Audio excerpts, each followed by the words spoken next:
మనకున్న అవకాశాలు 3 అవకాశాలు. Bank exams, SSC, railway. So, for example railway తీసుకున్నామనుకోండి. ప్రెజెంట్ మనం 25లో ఉన్నాము. ఒక 1 month back NTPC graduate, undergraduate notification వచ్చింది. అప్లై చేసే లాస్ట్ డేట్ అయిపోయింది.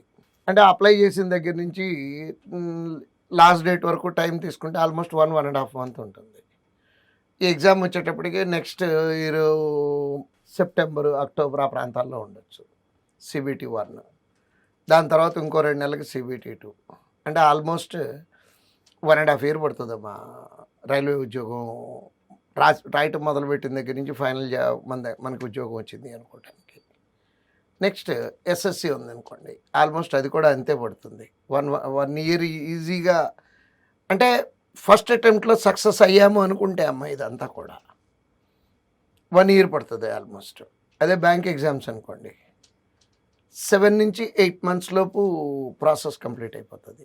అంటే నోటిఫికేషన్ నుంచి లాస్ట్ డేట్ 30 డేస్, తర్వాత అక్కడి నుంచి 15 డేస్ హాల్ టికెట్, అక్కడి నుంచి 15 డేస్ ఎగ్జామ్. అంటే 2 మంత్స్కి preliminary exam. For example clerk ఎగ్జామే అనుకున్నాం అనుకోండి, 2 స్టేజ్లు. ప్రిలిమినరీ అయిపోయింది. ప్రిలిమినరీ నుంచి రిజల్ట్స్ ఇవ్వడానికి ఒక 25 డేస్ 1 మంత్ అనుకుందాము. అక్కడికి 3 మంత్స్ అయిపోయింది. అక్కడి నుంచి మెయిన్స్ ఎగ్జామ్ కండక్ట్ చేయడానికి 15 డేస్, మెయిన్స్ ఎగ్జామ్ రిజల్ట్ ఇవ్వడానికి 2 మంత్స్. మ్యాక్సిమం లెక్కేసుకుంటే ప్రాసెస్ టైం కలిసి వస్తే 6 నెలలు, కలిసి రాకపోతే 8 నెలల లోపు టోటల్ ప్రాసెస్ కంప్లీట్ అయిపోతుంది.